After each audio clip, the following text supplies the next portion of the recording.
राधे राधे श्री हरिवंश।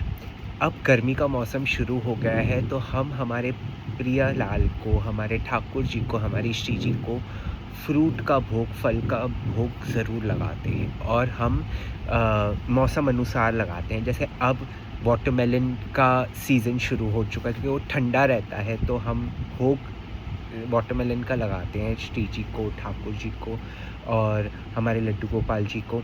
और अब मैंगोज़ भी आ गए हैं तो मैंगोज़ भी लगाते हैं। पर सबसे बड़ा क्वेश्चन मार्क ये आता है कि भोग लगाने का, जो फल का भोग है वो लगाने का तरीका क्या है, नियम क्या है। तो देखिए, कई लोग ऐसे होते हैं कि जब वो भोग लगाते हैं, एग्जाम्पल बनाना का भोग लगाते हैं, तो बनाना एज इट इज़ भगवान को चढ़ा देते हैं, भोग लगा देते हैं। मेरा कहने का मतलब कि भोग लगा देते हैं बिना छिलटा निकाले या कट किए। ओके, तो आप एक बात ये समझ लीजिए कि अगर आप पूरा केला वैसे का वैसे ठाकुर जी, श्री जी के को भोग लगा रहे हैं, तो वो सब इन दी एंड हमारे लिए प्रसादी है।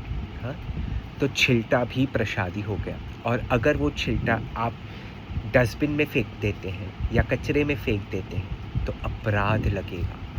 इसीलिए हमेशा छिलटा निकाल कर उसको अच्छे से कट करके ही भोग लगाए श्री जी को। आप वैसा भोग लगाए जो जैसा आप पाते हैं। आप छिलटा तो नहीं पाते हैं, राइट। कुछ कुछ फल होते हैं जिनके छिलटे खाए जा सकते हैं, लेकिन जिनके छिलटे नहीं खाए जा सकते उसको कट करके ही भोग में लगाना चाहिए। लाइकवाइज वाटरमेलन, खरबूजा जो होता है, हम बीज निकाल देते हैं, हम बीज ग्रहण नहीं करते हैं। तो वैसे ही अगर आप श्री जी को, प्रियालाल को आप वाटरमेलन का भोग लगा रहे हैं तो उसके बीज निकाल दीजिए, क्योंकि अगर वो भोग में लग गया तो वो प्रसादी हो जाएगी, और अगर आपने वो फेंक दिया तो पाप की श्रेणी में आएगा, ये अपराध तो ज़रूर लगेगा। ओके, लाइकवाइज मैंगो भी है, मैंगो में भी गुठली होती है, जो गुठली हम नहीं खाते हैं। तो वैसे ही उसको, जो आम है उसको कट करके पीसेस में अच्छे से, हम पूरे के पूरा आम ठाकुर जी को ना धराए। कई लोग धराते हैं, जो मेरा भाव है, जो मैं बता रहा हूँ कि वैसे ना करें, क्योंकि जो भी हम भाव ठाकुर जी, श्री जी, प्रियालाल को धराते हैं वो पूरा प्रसाद बन जाता है। तो गुठली भी प्रसाद ही बन जाएगी, क्योंकि हमने ठाकुर जी, प्रियालाल को वो अर्पण किया है।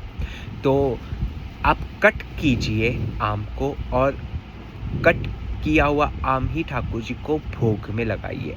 इनफैक्ट हर एक फ्रूट वैसे ही कीजिए ताकि आपको अपराध ना लगे। ओके, ये मेरे भाव है, जो मैंने सुना है। ओके, और मेरे को ये कहीं ना कहीं प्रैक्टिकली सही भी लगा है, इसीलिए ये मैं आपसे शेयर कर रहा हूँ। एंड ये सब छोटी छोटी बातों का ख्याल रखना बहुत ज़्यादा ज़रूरी होता है जब हम हमारे ठाकुर जी, श्री जी, प्रियालाल की हम सेवा करते हैं। ओके, तो आप प्लीज़ फ्रूट का भोग लगाते समय ये सब चीज़ों का, बहुत छोटी चीज़ है, लेकिन अगर हम कर रहे हैं तो दिल से सेवा कर रहे हैं, तो उस सेवा में हम अपराध तो नहीं चाहेंगे। तो ऐसा कुछ ना कीजिए, ऐसा कोई कार्य ना कीजिए जिससे हमें अपराध लगे, हमें प्रसाद को डस्टबिन में फेंकना पड़े, कचरे में फेंकना पड़े। ऐसा कुछ ना कीजिए। इसे जब भी आप कोई भी फ्रूट आप ठाकुर जी, श्री जी, प्रियालाल को, हमारे लड्डू गोपाल जी को भोग में लगाते हैं तो याद रखिए वो वैसा लगाए जिस तरह आप खा सकते हैं। जैसे लीची के अंदर भी बीज होता है, अंदर बड़ा सा बीज होता है, वो निकाल देते हैं। चिक्कू के अंदर होता है बड़ा सा बीज, वो निकाल देते हैं। वैसे ही निकाल कर, कट करके हम हमारे प्राण ठाकुर जी, राधा रानी, हमारे प्रियालाल, हमारे लड्डू गोपाल जी, इन सबको भोग धराए। तो ये छोटी बात है, बहुत छोटी सी बात है, बस इसका ख्याल रखिए ताकि अपराध न लगे। ठीक है, अगर आपको ये वीडियो अच्छा लगा हो तो please do like, share and comment, और इस चैनल को ज़रूर सब्सक्राइब कीजिए। राधे राधे श्री हरिवंश।